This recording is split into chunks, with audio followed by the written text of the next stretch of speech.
When did revenge taste so sweet you still think about it? I never thought revenge could taste sweet. But the memory of it still lingers on my tongue. Sharper than blood.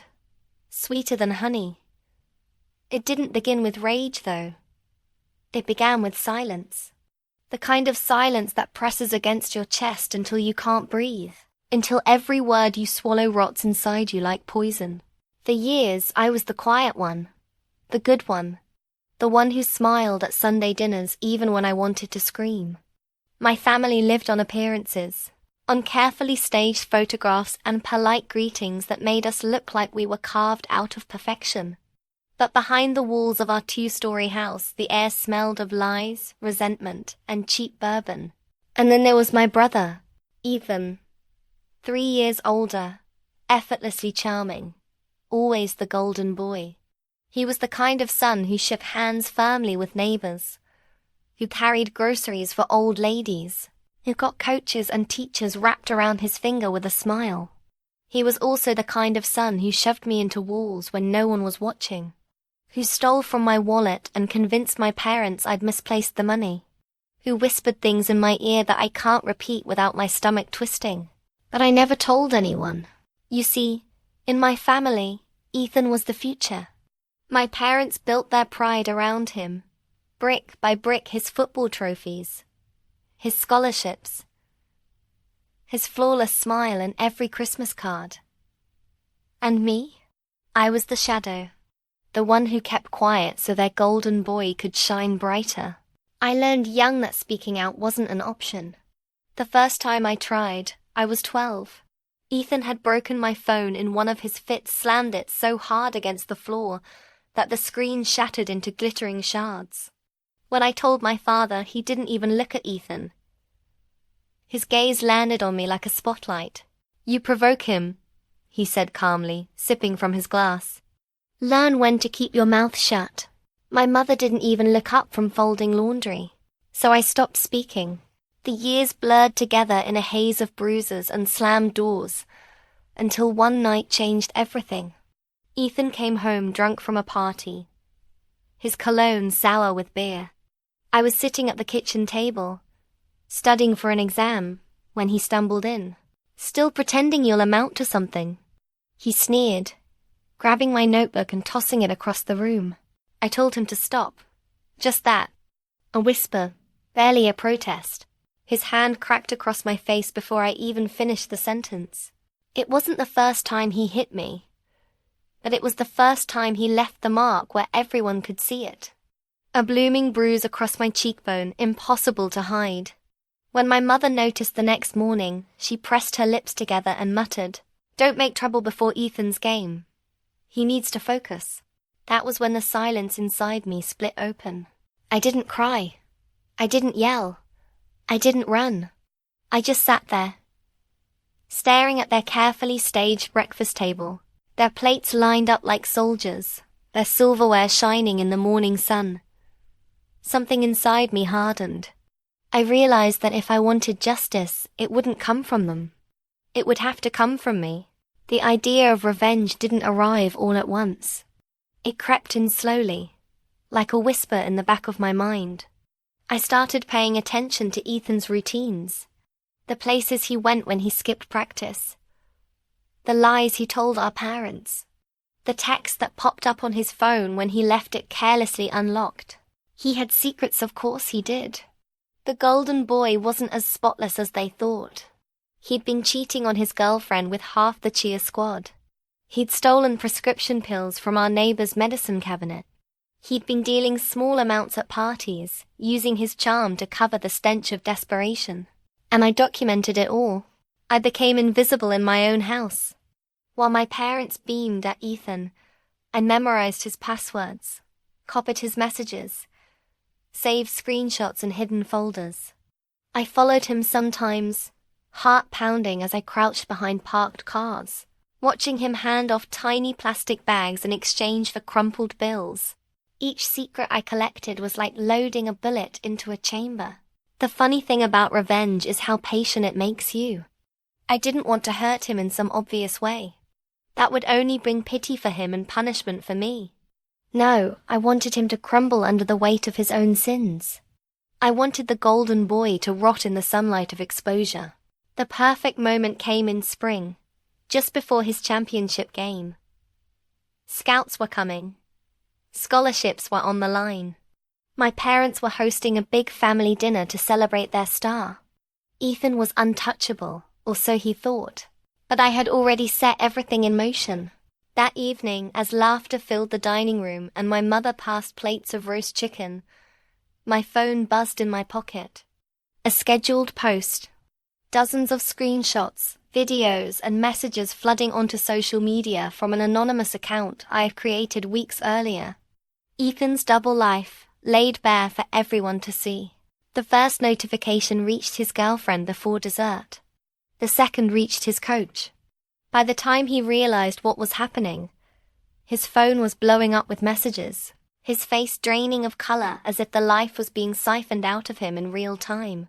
I watched him choke on his own lies at the dinner table. I watched my parents' perfect smiles collapse. I watched everything they built on his back go up in flames. And for the first time in my life, I smiled. That the story didn't end there. Because revenge, once tasted, doesn't just fade. It clings to you. It demands more. And Ethan wasn't going to go down quietly. The silence at that dinner table was heavier than any belt, any fist, any insult I'd endured from Ethan. It was the silence of disbelief, the kind that makes people choke on their food and shift uncomfortably in their chairs because the truth doesn't fit their pretty little narrative. My father was the first to break it. "What is this?" He barked, waving his phone like it had betrayed him. The screen glowed with Ethan's texts, the photos of pills and plastic baggies, the half-naked selfies he'd sent to girls who weren't his girlfriend. Ethan stammered. "Dad, it's someone hacked me. It's fake." His voice cracked, his eyes wide like a trapped animal. But my mother's face told me she wasn't convinced. She clutched the edge of the tablecloth so tightly. Her knuckles turned white. "Tell me it isn't true," she whispered. And that's when I realized something vital. They wanted to believe him. Even now, even as the evidence stacked higher than the dishes on the table, they were desperate for Ethan to stay golden. That's what made watching him unravel so delicious, because he wasn't golden anymore. By morning, the entire school knew.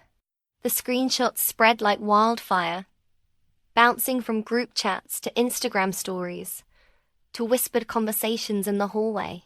Teachers couldn't ignore it. His girlfriend dumped him in front of the lockers, slapping him so hard the sound echoed down the hall. "Rot in hell," she spat, tears streaking her mascara. Ethan stood frozen, a crowd gathering around him, their phones out like he was a car crash they couldn't look away from. And me? I walked by, head down, backpack slung over one shoulder, pretending not to notice, pretending I wasn't the one who pulled the pin on the grenade. But I noticed the way his eyes found mine in the crowd, the way suspicion flickered there, sharp and dangerous. He knew. Of course he knew. That night, I lay awake in my bed, heart racing with a cocktail of triumph and terror. The house was too quiet. My parents hadn't spoken much after the dinner disaster. I heard my mother crying softly in the bathroom. I heard my father pacing the hall, and Ethan his door slammed so hard earlier that the frame rattled. I thought I'd feel safe now. Finally free. But revenge is never that clean. It doesn't just end with one explosion. It smolders. It spreads. Around midnight, I heard my door creak open. I froze, my breath caught in my throat. Footsteps padded across the carpet. Then his weight dipped the mattress. His breath was hot against my ear. "You think you're clever," he whispered. His voice was low, venomous. "You think you won?" I didn't move, didn't answer. My hands clutched the blanket so tightly, my fingers ached. "I know it was you," he said, "and I promise you'll regret it." The mattress lifted, his footsteps retreating. The door clicked shut. I lay there until dawn, shaking, every shadow in my room suddenly alive with menace. The next days blurred into chaos. Ethan was suspended from the team. His scholarship offers vanished one by one. Polite rejection letters masked as circumstances beyond our control. His friends stopped answering his calls. The golden boy was tarnished, and the shine would never come back. But his rage, that only grew brighter. He cornered me in the garage one afternoon, slamming the door shut behind him. "Why'd you do it?" His eyes burned, veins standing out on his neck. I tried to play dumb. "Do what?" "Don't screw with me." He grabbed my wrist, squeezing until I winced. "You ruined me. You think anyone's gonna believe you over me? You're nothing. You've always been nothing." The words should have cut, but instead, they fueled something inside me. "Not nothing," I said quietly, surprising even myself. "Not anymore." He shoved me so hard I stumbled into the workbench. Tools clattered to the floor, the sound deafening in the small space. For a moment, I thought he'd hit me again, but he didn't. He just stood there, chest heaving, fists clenched. "You'll pay," he muttered before storming out. That night, I locked my bedroom door, but locks only keep out people who respect them. At 3 a.m, I woke to the sound of scratching. Not outside, inside. My closet door trembled as if something or someone was inside trying to claw their way out. I sat up, heart hammering, whispering to myself that I was dreaming. But then I heard it a laugh. Low. Familiar. "Scared yet?" I bolted out of bed, flung the door open. The closet was empty, but the smell of his cologne lingered in the air. He'd been there, and I knew then that revenge hadn't ended anything. It had only begun a new war, because Ethan wasn't just going to lose. He was going to take me down with him. And maybe, just maybe, that was exactly what I wanted. The morning after the closet incident, I stared at my reflection in the bathroom mirror. Toothbrush dangling from my mouth, eyes hollow from lack of sleep. My cheek still bore the faint shadow of his slap from weeks before. I thought I'd buried that version of myself, the silent victim, but now the bruise felt like a warning. Ethan had shifted the game. At breakfast, he sat across from me, shoveling cereal into his mouth like nothing had happened. My parents avoided eye contact, their shame hanging heavy in the air. For once, no one was talking about scholarships or trophies. The silence was deafening. Then Ethan smiled. A thin, deliberate smile aimed only at me. I knew what it meant. He wasn't beaten. He was biding his time. That day at school, the whispers hit me like a wave. Everyone knew about the leaks. Everyone assumed Ethan's downfall had been an accident, a slip, a betrayal from within his golden circle. No one suspected me, but Ethan's eyes followed me in the halls, sharp as knives. By lunchtime, I realized he was starting a new narrative. "Man, it's not what it looks like," I overheard him say to one of his old teammates. "Somebody photoshopped all that. Who hates me enough to go that far? My sister's been acting weird lately, though. Wouldn't surprise me if she wanted to drag me down." I nearly dropped my tray. He was planting seeds. Quietly, strategically, the way he always played his games. And people were listening. That night, Mum cornered me in the kitchen. Her voice trembled as she washed dishes that were already clean. "Tell me you didn't have anything to do with what's happening to your brother." I kept my face blank. Why would I? But she didn't answer. She just pressed her lips together, the same way she had when I'd shown her my bruised cheek. She wanted to believe in his innocence more than my truth. I realized then I wasn't just fighting Ethan. I was fighting the entire house of cards my parents had built around him. 2 nights later, the real terror began. I woke to the smell of smoke. My heart nearly stopped. I leapt out of bed, pulling open my door only to find the hallway empty. No smoke, no fire, just darkness, and then laughter echoing faintly from downstairs. I crept to the kitchen, my hands trembling. The window over the sink was open, curtain fluttering in the breeze. On the counter sat a candle, melted wax dripping down its sides. A piece of paper lay beneath it, edges singed. My math homework. I froze, staring at the blackened corner of the page, the wax sealing it to the countertop like some kind of twisted warning. A whisper drifted from the shadows behind me. "You like fire?" I spun, heart in my throat. Ethan leaned against the doorway, arms crossed, smirk playing on his lips. "Relax," he drawled. "Just testing how fast you'd notice." I wanted to scream, to tell my parents, to call the police. But I knew how it would play out. He'd spin it into some harmless prank. I'd look hysterical. And once again, the golden boy would walk free while I was branded unstable. So instead, I matched his smirk. "Keep testing me," I said softly. "See how that ends for you." For the first time, his smile faltered. The shift in power was small, barely noticeable, but it was enough. From that night on, we were locked in a silent awe.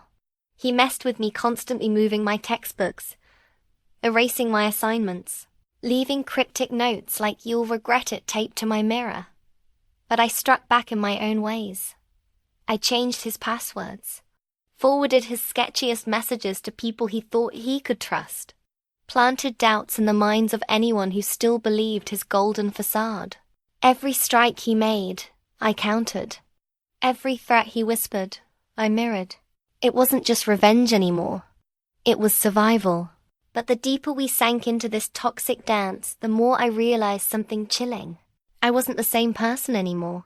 I started to crave his reactions, the way his jaw tightened, the way his eyes darkened when he realized I'd outsmarted him again. I lay awake at night, not fearing his retaliation, but planning my next move. The silence that once smothered me had transformed into strategy, into power. And one evening, as I sat alone at the kitchen table, scrolling through the folder of dirt I'd collected on him, I caught my reflection in the darkened window. For a split second, I didn't recognize myself. The quiet victim was gone. In her place sat someone colder, sharper, someone who didn't just want Ethan to suffer, someone who wanted to destroy him. But destruction doesn't come without a cost. And the cost was about to show up on our doorstep, because just as I closed my laptop, headlights swept across the driveway. A car door slammed. Voices rose, and then a knock rattled the front door. It was the police. The knock was sharp, authority in every rap against the wood. My stomach dropped as my father opened the door. 2 officers stood there, their uniforms pressed, their expressions unreadable. "Evening, Mr. Carter," one said. "We need to speak with your son." Ethan stepped into the hallway, posture stiff, face carefully composed, golden boy mask back in place. "What's this about?" my father demanded, voice already defensive. The officer flipped open a small notepad. "There's been a complaint, drug possession and distribution. We'll need to ask Ethan a few questions." The silence that followed was suffocating. My mother gasped, clutching her robe. My father's face turned scarlet, and Ethan glanced at me. Just a flicker. But enough. He knew. They didn't arrest him, not yet. They just asked him to come down to the station the next day. Routine questioning, they said. But I could feel the walls of his perfect little kingdom crumbling one brick at a time. That night, the house was a pressure cooker. My parents grilled him with questions, voices sharp and desperate. He denied everything, of course. "It's lies. Somebody's framing me." "You believe me, right?" My mother nodded immediately, eager to soothe. My father said nothing, jaw clenched, pacing like a caged animal. And me? I stayed quiet, sitting at the table, listening, waiting. When Ethan finally stormed off to his room, my father turned on me.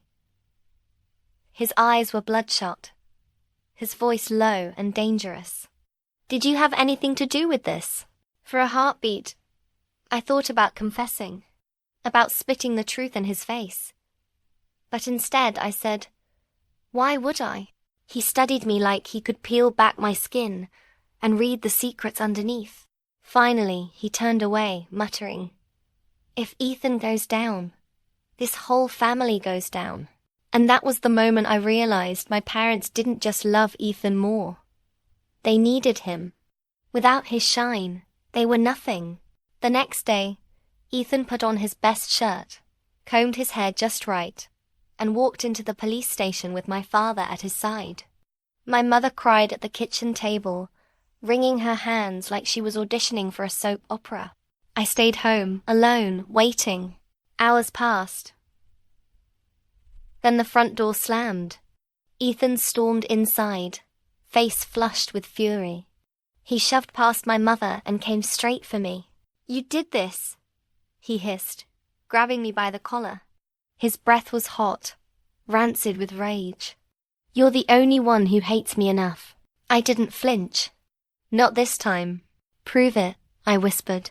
For a second, I thought he'd hit me again. But he didn't.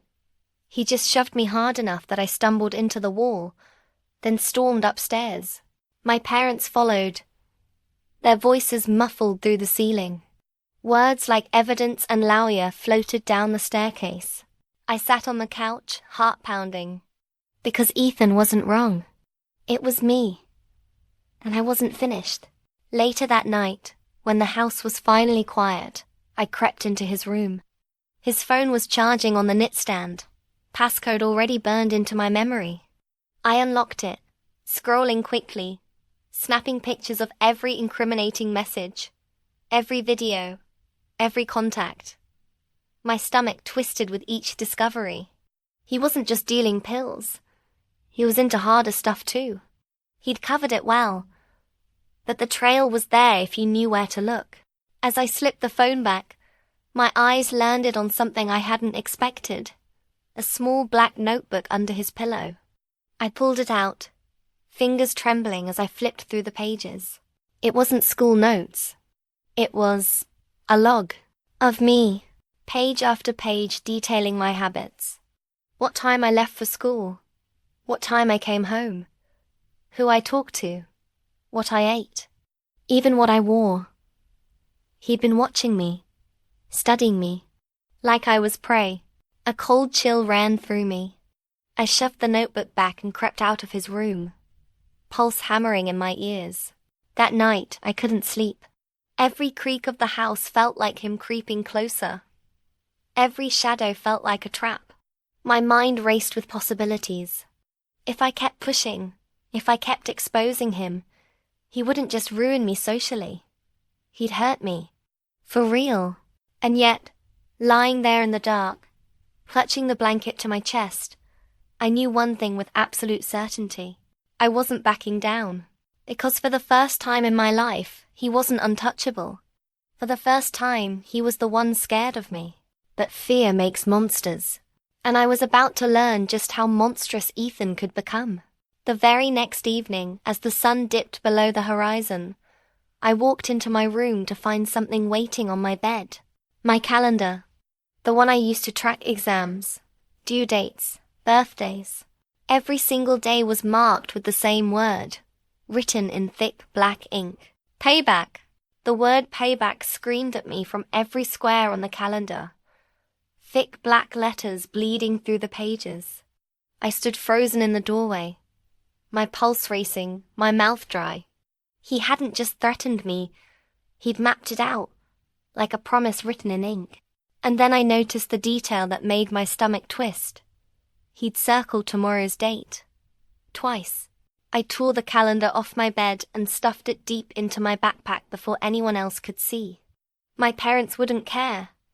And if they did, they'd find a way to twist it back on me. No, this wasn't for them. This was between Ethan and me now. That night I barely slept. Every sound, the wind against the window, the creak of the house settling, snapped me awake, heart hammering. I kept waiting for him to barge in, knife in hand, eyes wild. But the house stayed quiet. Too quiet. When morning came, I dressed with shaky hands, scanning every shadow for movement. Ethan sat at the breakfast table like nothing had happened. Toast in one hand, bowl in the other, smirk tugging at his lips. "Sleep well?" he asked without looking up. I didn't answer. I just grabbed my bag and left early for school. All day, my nerves were on fire. I jumped every time a locker slammed or someone laughed too loudly. My friends asked what was wrong, but I just brushed them off. What could I say? That my brother, the golden boy, was planning something, and I had no idea what form his payback would take. By the time the last bell rang, my body felt like one giant nerve ending, raw and frayed. I considered walking home with a group, but some stubborn part of me refused. If Ethan wanted me scared, I wasn't going to give him the satisfaction of seeing me run. So I walked home alone. The house was eerily still when I pushed the front door open. My mother wasn't in the kitchen. My father's car wasn't in the driveway. Only silence greeted me, heavy and waiting. "Ethan?" I called, forcing my voice steady. No answer. I set my bag down, every instinct screaming that I should leave, that I should run. But I didn't. I climbed the stairs slowly, my hand brushing the railing like it might steady me. My bedroom door was cracked open. That was wrong. I always closed it. I pushed it open carefully, and my stomach dropped. Everything was destroyed. My books torn from their shelves, pages ripped out and scattered like snow, clothes slashed into ribbons.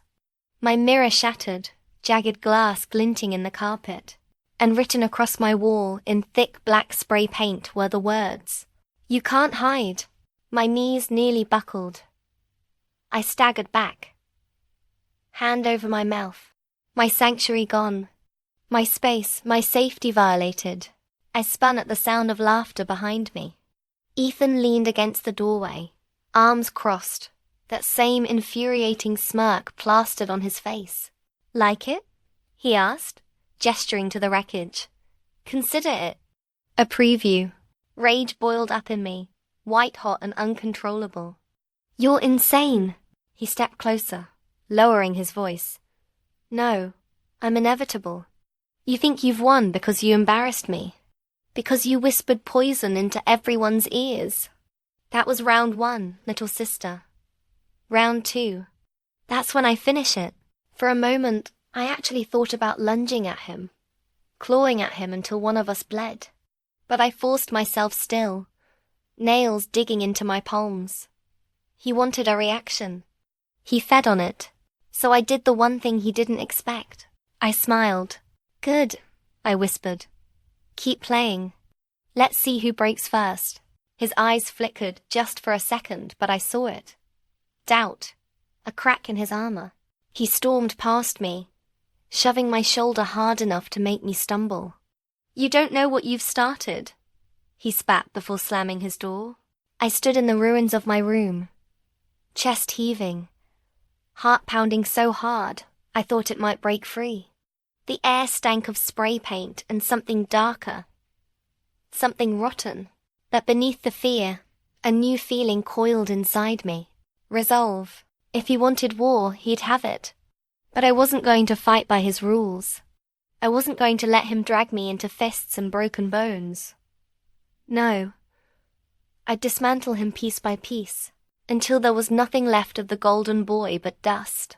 I picked up my phone, fingers trembling, and scrolled through my folders of dirt. Pictures. Screenshots. Videos. The black notebook I'd photographed in secret. He thought he was inevitable.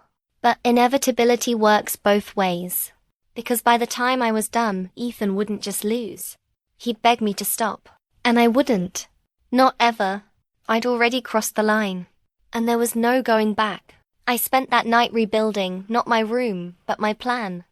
My sanctuary was gone, shredded by Ethan's rage, but the chaos only sharpened me. I sat cross-legged on my bed frame, the mattress slashed open beneath me, stuffing spilling out like entrails. My laptop glowed in the dark, illuminating my face as I combed through every file. Every screenshot, every dirty secret of his I'd collected. This wasn't about survival anymore. It was about annihilation. By morning, I had a plan. At school, I moved like a ghost.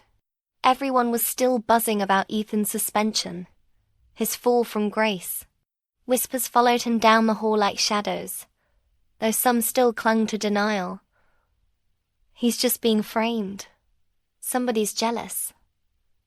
That was fine. Doubt was a crack, and I was ready to pry it open until it shattered. I started small. An anonymous email to his coach with evidence of his drug deals.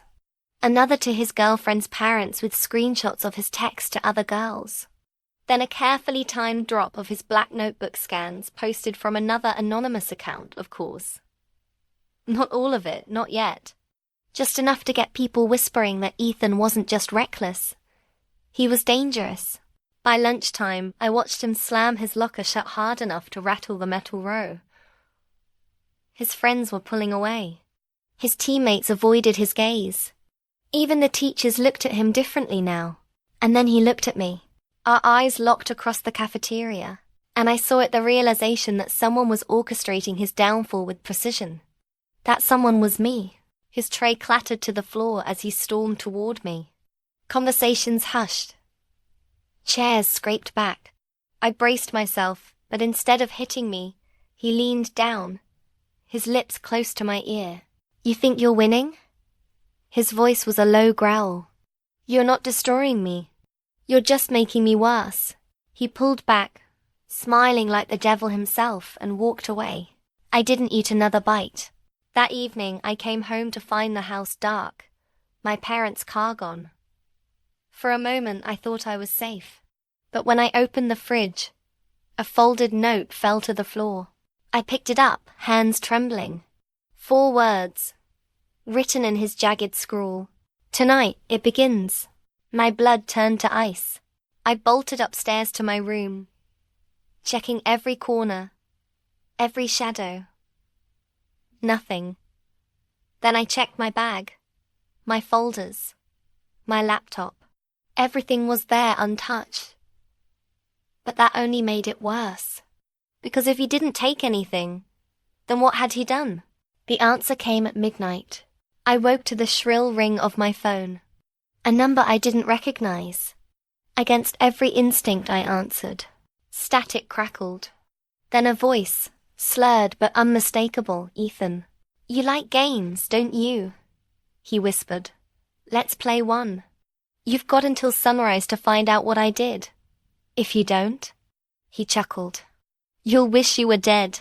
The line went dead. My heart pounded as I sat there in the dark, phone clutched to my chest. Sunrise. That gave me less than 6 hours. I tore through the house, searching every room. Nothing out of place. No signs of tampering. But the dread only grew heavier, pressing down on me until my breath came in short, panicked bursts. What had he done? At 2 a.m., headlights flashed across my window. I froze, peeking through the blinds. A police cruiser idled in the driveway. My parents stumbled out of the passenger side, faces pale, eyes hollow. I ran downstairs. What happened? My father shoved past me without a word. My mother sank into a chair, her hands shaking. "There was an accident," she whispered. "Your brother." Her voice broke. "He's not home. He's missing." But I knew. This wasn't an accident. This was the game, and sunrise was coming. I barely slept. Every time my eyes closed, I saw his smirk, heard his laugh, felt the weight of his threats pressing against my skull. When the sun finally broke the horizon, light spilling across the shattered remains of my room, I realized something horrifying. This wasn't just revenge anymore. It was obsession. Mine. His, ours. And now, one of us wasn't going to survive it, because Ethan had disappeared into the shadows. And shadows always come back. The police called it a runaway case. Said he'd probably show up at a friend's house once things cooled down. But I knew better. Ethan wasn't running. He was hunting, and I was the prey. The house felt poisoned without him. Every creak of the floorboards like a whisper of his return. My parents drifted through the days like ghosts, snapping at me whenever I asked questions. My father muttered about lawyers. My mother lit candles by the window as if prayers could bring her golden boy home. But me? I was waiting for the next move, and it came sooner than I thought. 3 nights after his disappearance, I woke to a sound I'll never forget. The low, steady scrape of something against glass. I jolted upright, heart pounding, and turned toward my window. A face stared back at me. Ethan's. His eyes were wide, wild, pupils blown so large they looked inhuman. His lips twisted into a grin that didn't belong on any human face. Slowly, deliberately, he dragged a knife across the glass, screeching metal on surface, leaving a thin white scar across the pane. I screamed. By the time my father burst into the room, Ethan was gone. The yard below the window was empty. Grass bending in the breeze as though no one had ever been there. "Stop making things up," my father roared. "Do you have any idea what your lies are doing to this family?" I wanted to throw the truth in his face, wanted to point at the gouged glass and scream look, but the words tangled in my throat, because I knew. Even with proof staring him in the face, he'd never believe me. Not over Ethan. So I stopped trying. Instead, I started planning. The next week was a blur of tension. Police cars passed through the neighborhood, questions buzzing, rumors spreading. But Ethan stayed hidden like a shadow just out of sight. And every night I waited, ears straining for that scrape of metal, eyes burning holes into the dark corners of my room. Then came the package. It was left on the doorstep one afternoon while my parents were out. Plain brown box, no return address. My name scrawled across the top in his handwriting. Hands trembling, I carried it inside, locked myself in my room, and opened it. Inside was a single Polaroid photo. Me, asleep in my bed. The picture had been taken just a few nights ago. I recognized the slashed mattress, the blanket twisted around me, the faint glow of my laptop screen. My blood turned to ice. He'd been here, in my room, watching me while I slept. Beneath the photo was a note. 4 words again. "You can't escape." My breath came in shallow gasps. I clutched the photo until the edges bent and warped. He wasn't just tormenting me anymore. He was claiming ownership of me. Like I was his prey, his project, his obsession. That night, I sat at my desk with the Polaroid propped up in front of me, staring at my own vulnerable face. Frozen in sleep, I felt something inside me crack. No more waiting. No more hiding. If Ethan wanted a war, I'd end it on my terms. So I set a trap. The next day, while my parents argued downstairs, I slipped into his room. It still smelled like him cologne, sweat, and something darker underneath. I searched every drawer, every corner until I found it. Another black notebook, thicker than the first. This one wasn't just about me. It was about plans. Pages filled with sketches of our house, notes about our parents' schedules, detailed instructions about where to cut the power, how to pick the locks, even which windows creaked too loudly. And then the final page, Endgame Saturday. I checked the calendar. Saturday was tomorrow. I closed the notebook, my hands trembling but my mind sharp, clear. He was coming back, not to scare me this time, not to play games, to end it, and I would be ready. That night I didn't sleep. I sat by the window, the Polaroid clutched in one hand, the black notebook in the other. My body shook with fear, but underneath it pulsed something stronger. Anticipation. Because if Ethan wanted endgame, then I'd make sure the ending belonged to me. The first rays of dawn lit the shattered glass of my mirror, throwing broken light across my ruined room. I stared at my reflection in those fractured pieces, and for the first time I didn't see prey. I saw a predator. Saturday arrived heavy and slow. every hour dragging like chains across concrete. The house smelled like coffee and cigarette smoke, my father's nerves seeping into the walls. My mother fluttered around with her rosary, lips moving in silent prayers. But neither of them looked at me. Not once. They were waiting for Ethan's return like dutiful worshippers. I was waiting too, but not to welcome him back. To finish this. By noon, I'd set everything in place. I'd moved quietly through the house all morning, checking doors, memorizing shadows, tucking a hammer beneath my mattress. My hands trembled, but not from fear. From adrenaline. My pulse thundered so loud I swore the walls could hear it. And then like clockwork he came. The first sign was the power. At dusk, the house went black. Not a flicker, not a surge, just darkness swallowing everything at once. My mother gasped. My father cursed, fumbling for a flashlight. I didn't move. I'd read his notes. I knew this was step 1. Step 2 was the sound. Footsteps on the porch. Slow, deliberate, the kind of sound meant to be heard. My mother called out, "Ethan?" Her voice was breaking. Hopeful, pathetic. A shadow moved across the window. And then the door creaked open. He didn't rush in. He didn't yell. He just stepped into the living room, knife glinting in his hand. Smile carved into his face like something inhuman. "Miss me?" he asked softly. My mother sobbed. My father froze. But me? I stood at the top of the stairs. Hammer clenched behind my back. My heart hammered so violently I thought it would split my ribs. "Ethan," my father began, his voice tight. "We can fix this. We'll get you a lawyer. We'll—" "Shut up," Ethan snapped, his eyes never leaving mine. "This isn't about you."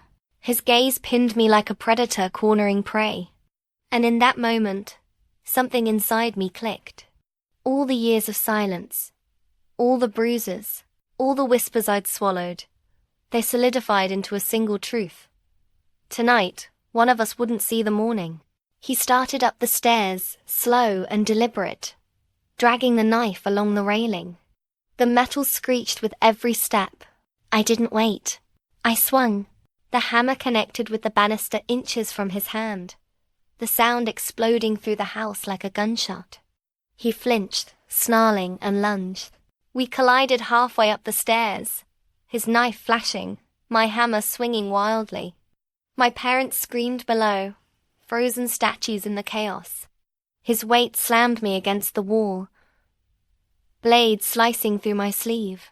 Pain burned across my arm, hot and sharp. But rage drowned it out. I drove my knee into his ribs, shoved him back, swung again. The hammer clipped his shoulder, the impact jolting up my arm.